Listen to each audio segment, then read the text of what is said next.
Hello everyone, welcome back to my channel. My name is Amelia, and today, as you can see, we are back in my kitchen because we're going to be celebrating a very special birthday in just a couple of days on September 22nd. It's going to be Bilbo and Frodo's birthday, and I was originally going to post this on their birthday, but I thought I would give you a couple of days advance notice so that if you feel like celebrating, then this can be your reminder that their birthday is coming up. So today we're going to be making seed cakes, which we know Bilbo has in his larder from The Hobbit when all the dwarves are coming and eating everything up. So yeah, that is the little treat that we're going to be making today to celebrate their birthdays. And the recipe that we're going to be using today is from a food blog called Food and Journeys. It's called English Seed Cake, so I will be leaving that link in the description in case you want to make the same recipe. But I'm going to be halving it, so it might turn out slightly different because the original recipe calls for 3 medium eggs. So I'm going to use 1 large egg, so there might be some slight differences, but I'm sure that it will all turn out well anyway. So let's go ahead and get started by getting out all of our ingredients.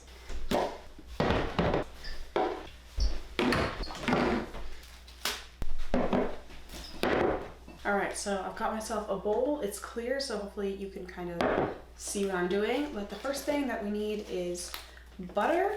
So I've got myself some butter. I'm just going to cut it up a little bit. And since I'm halving the recipe, I'm using 85 grams of butter. This is actually slightly short of that, but I think it should be okay, hopefully. So we're going to add all that in. And then we are going to add in some sugar. All right, so for sugar in our halved recipe, we're going to be using 1/3 of a cup. And then we're going to cream that together. So I'm going to grab a fork and just start mashing. I probably should have let my butter come more to room temperature, because I don't know. Have you ever tried to cream cold butter? It like does not work very well. As you can see, I'm not having a very easy time with this. So I'm gonna do this and then get back to you.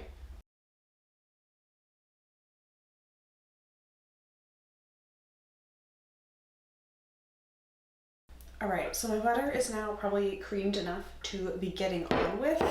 I definitely recommend that you actually let your butter come to room temperature before you try to cream it, especially by hand, because you will make your wrists very sore trying to cream fridge temperature butter. So I didn't do it, but I recommend that you do it for your own enjoyment, you know? Like, it's not fun to cream cold butter. But let's move on to the next ingredients. All right, next it wants us to add all the eggs while mixing in between. But as I mentioned, I'm going to use 1 large egg because it originally calls for 3 medium, and I'm halving this, so it should be in and around enough. All right, and then we're just going to mix that into our butter and sugar. Okay, that is all mixed in. Next up, we're going to sift in our flour. And then just sift it right in. This just helps get rid of like clumps and stuff in your flour so you don't end up with like flour chunks in your final batter. I probably should have removed the spoon first. Fork. All right, and then just mixing that in, I think. Oh, I forgot I also need to add the baking powder at this point. So I need 1 1/8 teaspoons of baking powder, and you do tend to get a little bit sort of strange measurements when you start halving recipes and messing around with the size of them, so just be warned. But that's probably about right.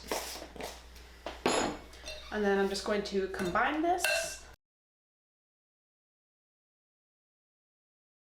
All right, next up is vanilla extract and the caraway seeds that make this the seed cake.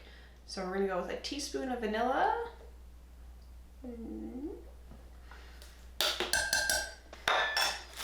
And then we need about 1 1/2 teaspoons of our seeds.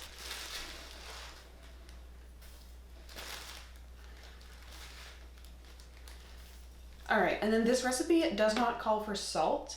Well, it does call for butter, and usually that means that the recipe wants salted butter, but I used unsalted butter, so I'm going to add in a little sprinkle of salt, just because most things require some amount of salt, and you usually notice a lot when it's left out, even though it seems like it shouldn't be a big deal. So I'm just gonna add in a little sprinkle. You should probably just use salted butter, but you can also look up online how much salt is in salted butter so you can get the exact like ratio. I'm just winging it. And then we're just gonna mix that together. It just wants to be like folded together, not super aggressively beaten. Okay, so our batter is all mixed up. I'm just going to put away my ingredients and then we will get ready to bake this. All right, so I have actually kept up my flour just for greasing my tins, and I'm going to be using these tiny little loaf pans. It actually wants you to make it in like a 2-pound loaf pan or whatever it said, but I'm obviously making half, so I don't need such a big tin. I'm not exactly sure how many of these I'm gonna need. I'm gonna start with 2, and then we'll see from there. And here is how I grease my pans. So I've got the leftover butter wrapper, and these are great for this because there's still like quite a bit of like buttery grease on them, which is good for greasing your pans. So go ahead and get your either wrapper or just like a little piece of butter and go around all of your tins. All right, so once you've buttered your tins, getting in all those corners and stuff, we're just gonna add a teensy bit of flour. And then just going to tip it in all the directions, making sure the flour coats all of the batter. And then I usually dump the leftover flour bits into the next tin. But it looks like I'm gonna need slightly more than that.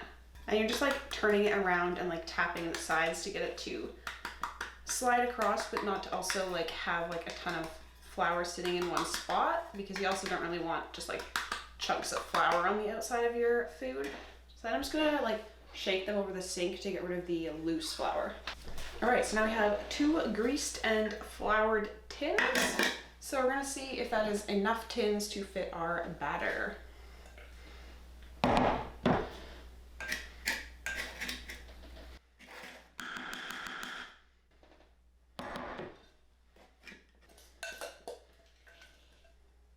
All right, so the batter I have is actually quite like thick and sticky, so it was pretty hard to spread kind of like evenly, but I think this is probably as good as I'm gonna get.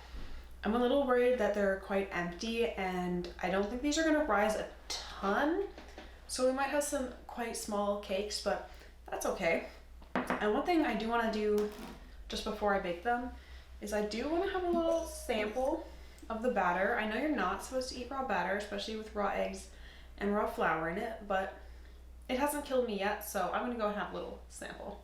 So that is quite good. I didn't get any caraway seeds in my sample, so it's a little like basic, which isn't specifically bad, but I'm interested to see what the sort of caraway flavor will add to these. So I'm gonna go ahead now and preheat my oven to 350 degrees Fahrenheit. While I wait for that to heat up, I'm just gonna go ahead and tidy up all of this. All right, so my oven is all heated up, and I'm gonna put these guys in. The original recipe says like 40 to 45 minutes, but that's of course for a big tub. And I have quite thin layers of batter here in smaller little containers. So I think I'm gonna start with 15 minutes, especially also because the convex bake on this oven tends to be a little toasty, but then the regular bake is not toasty enough. So I feel like both sides of this are off on this oven. But anyway, I'm gonna go ahead and start with 15 minutes and then check on these guys and see what the status is.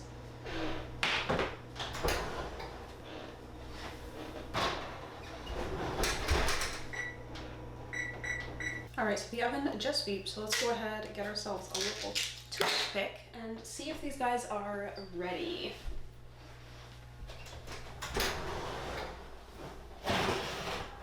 Okay, so we are definitely not cooked, still quite raw underneath, so let's go ahead and add another maybe 7 minutes.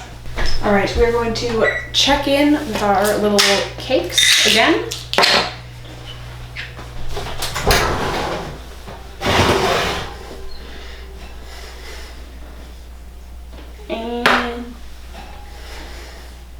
All right, this time they are both done. So I'm gonna let them cool for a couple of minutes, and then we will take them out of the little tin. All right, so I'm here with my little loaf, and also in honor of Bilbo, because I think he would have had this with tea, I've got a cup of black tea that I accidentally poured way too much milk in, and then accidentally also poured all over my hands. So we're off to a great start. A note about the loaves.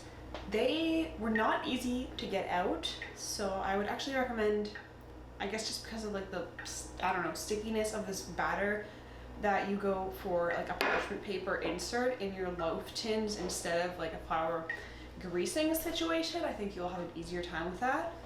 The other one, I'll show you actually, a lot of the bottom kind of fell out because it was stuck to the tin. So yeah, I would do a parchment paper kind of deal, but let's go ahead and have a bite of this and see what I think.